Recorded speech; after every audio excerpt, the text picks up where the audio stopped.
Hi guys, so yeah, last night we had WWE TLC, tables, ladders and chairs. Raw's final exclusive pay-per-view of the year, and yeah, it was a night where it really is crazy. You know, Extreme Rules, TLC is always really crazy. We always have some really high octane, crazy hardcore matches. And I've got to say, the card, I wasn't looking forward to the card that much. A lot of the matches I was just like, nah, only 5 matches have been announced. But of course, this happened after I did my prediction video. Of course, Roman Reigns and Bray Wyatt caught meningitis. Apparently the meningitis is being spread around the back, unfortunately. So yeah, Bray Wyatt and Roman Reigns had their matches. They couldn't come in. So apparently they got cut out of the show, which is a shame. Hope they get better soon. So of course we got Kurt Angle coming in to replace Roman Reigns with the Shield, making his in-ring return in WWE for 11 years. And of course, instead of Finn and Bray, we got Finn versus AJ Styles. Wow, that was a dream match. So yeah, the card suddenly looked a lot better and everyone was looking forward to it much more. So yeah, let's get started. I've got a few matches to talk about. So pre-show, we had Sasha Banks beating Alicia Fox. Yeah, it was 11 minutes. 11 minutes for a pre-show match for the women is pretty good. I'm just saying, the feud isn't that much. Basically, Alicia's being a bully backstage as she pushed over and all that. But the match was okay. 11 minutes over a pre-show match for the women. That's pretty good. I hate to say, but most women matches only on pre-shows are like, what, 8 minutes tops? But 11 minutes, decent. So yeah, Sasha Banks won, of course. No surprise. And to kick off the show, we got Asuka making her main roster debut up against Emma. And yeah, wasn't anything special. The match itself was okay. It was only 9 minutes, but of course, this is just to introduce Asuka to the main roster.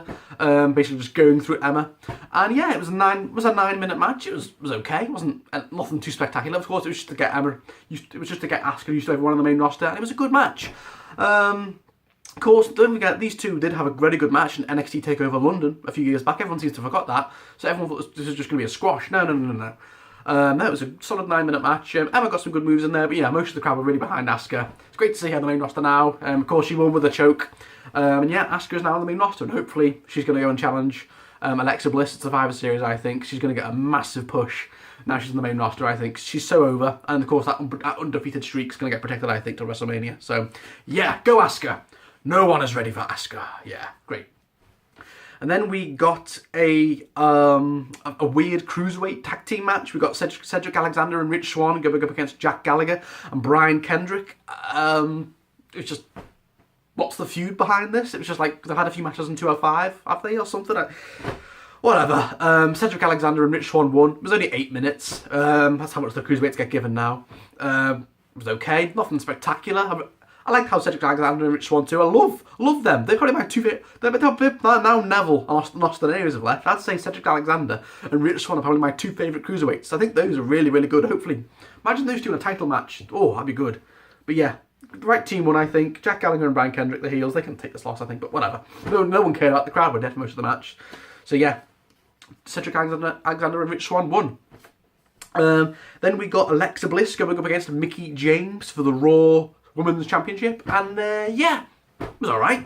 It was a decent match, and Mickie was actually kind of dominating a lot of the match, kind of showing Alexa up, going, yeah, just because I'm an old timer doesn't mean I haven't lost it. I mean, we all know Mickie James is a great wrestler. It was a chance for her to become a 7-time Women's Champion. Unfortunately, no, she didn't win. I knew she wouldn't win. Alexa got the win, and she won clean, I think. Yeah, she beat Mickie James clean. I was like, whoa, okay. I thought it'd be some sort of dirty finish, but no, she won clean. So yeah, I knew Alexa was going to win. Of course, Mickie was just, I think, just to put over the young talent, because Alexa was only, 25, I think. So yeah, she was just there to put over the young talent, to basically fill time, maybe till Asuka faces Alexa at Survivor Series, maybe.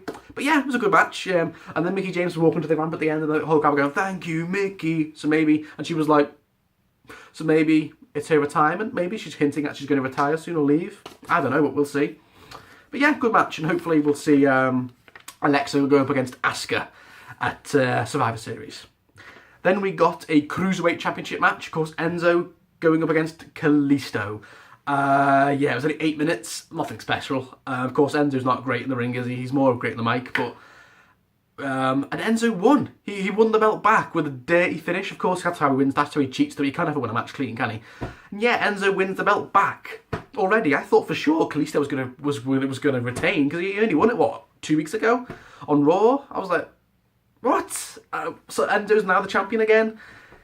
So now Enzo's a 2-time Cruiserweight Championship with Neville. I'm like, for fuck's sake, come on.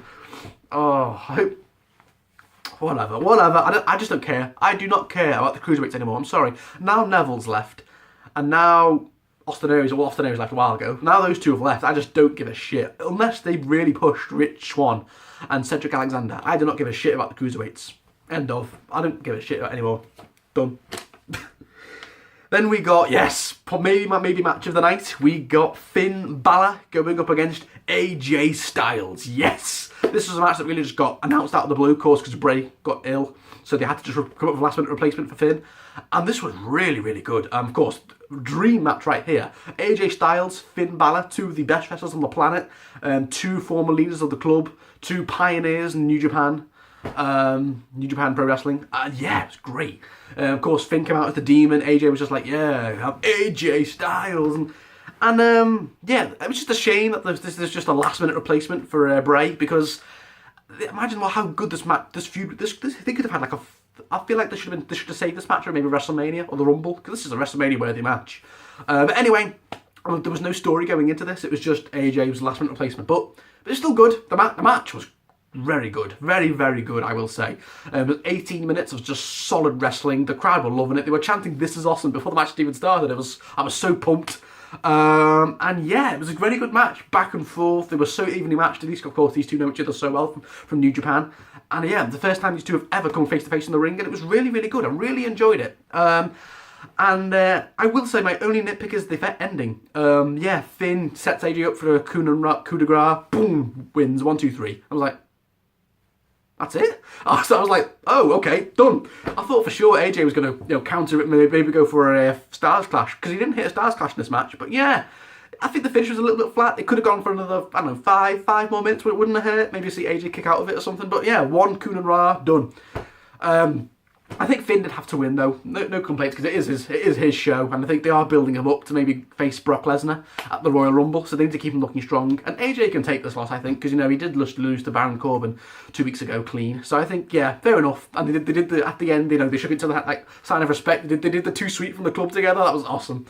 Great, and kudos to AJ for coming in out, because apparently he was on tour in South America, so he came down from South America all the way up to America to do this, just to do a great match. So kudos to AJ for coming back and doing that and doing a great match. Hopefully he can be the next one to beat Jinder for that belt at Night of Champions, Clash of Champions in December, hopefully. But yeah, great match.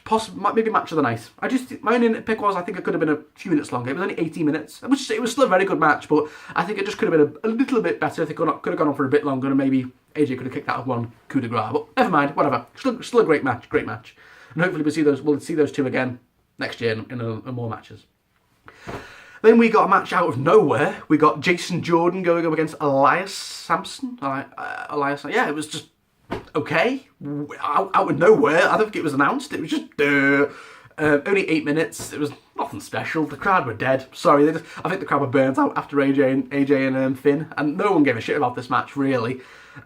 Jason Jordan, no one gives a shit about him, sadly. The match, Jason Jordan won clean with his cool finisher. It was only 8 minutes and whatever. I think it was just like a blow off match before the main event really. And then we got the main event. Oh boy, yes. We got Kurt Angle, now of course replacing Roman Reigns, with Seth Rollins and Dean Ambrose, so 2/3 of the Shield, up against Team Miz. Of course, Team Miz, we got The Miz, The Bar, Braun Strowman and Kane. And yeah, this was a really good match. Really, table ladders and chairs matches are always really good. I knew this match was going to be at least 30 to 40 minutes, and it was 35 minutes of just pure carnage. It was great, loved it.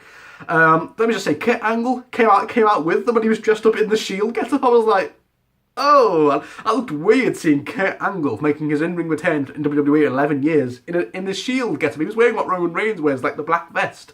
And it just looked weird. I'd rather see Kurt in that blue spandex he has with the big A, but no, never mind. But yeah, it was great. So the Shield were just dominating for the first 5 minutes. I'm like, yeah, all over the Braun. They did that amazing ladder spot where Seth and Dean power slammed the table on Braun.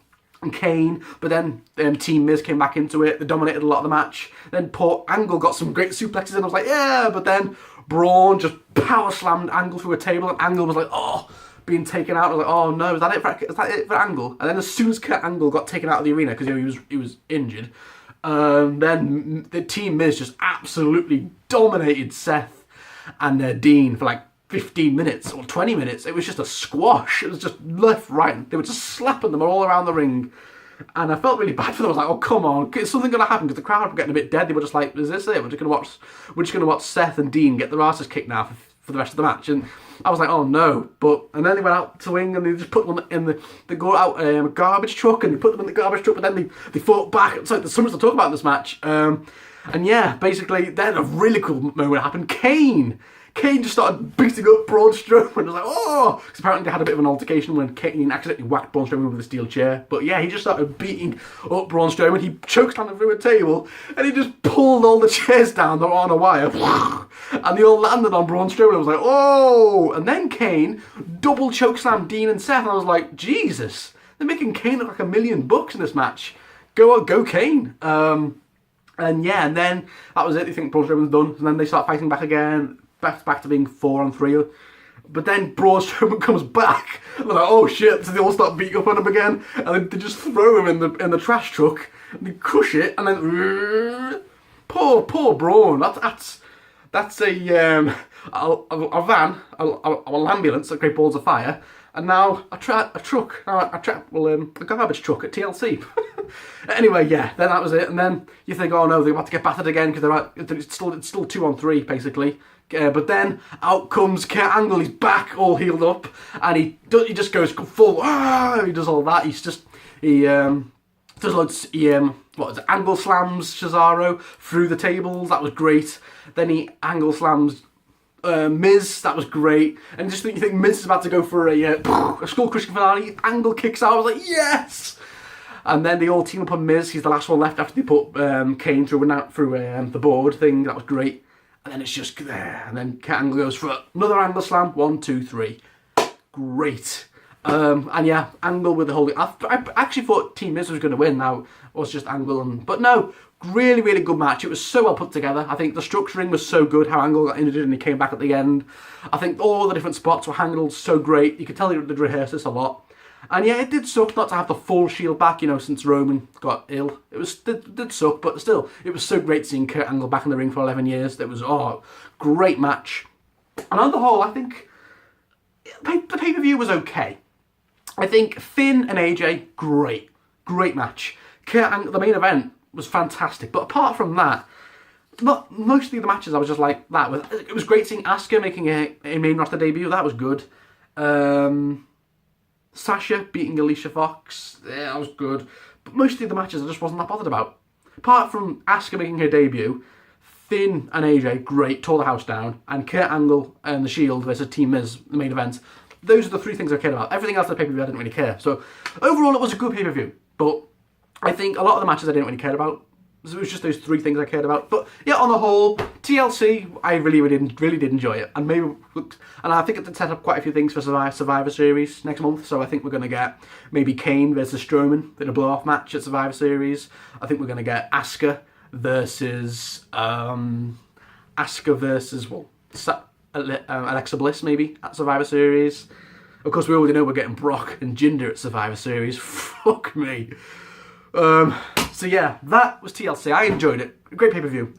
Good pay-per-view. Apart from those three great things. But it was an average pay-per-view, I think, but with 3 great moments, 3 great matches. So yeah, what did you guys think of TLC? Comment below, let me know.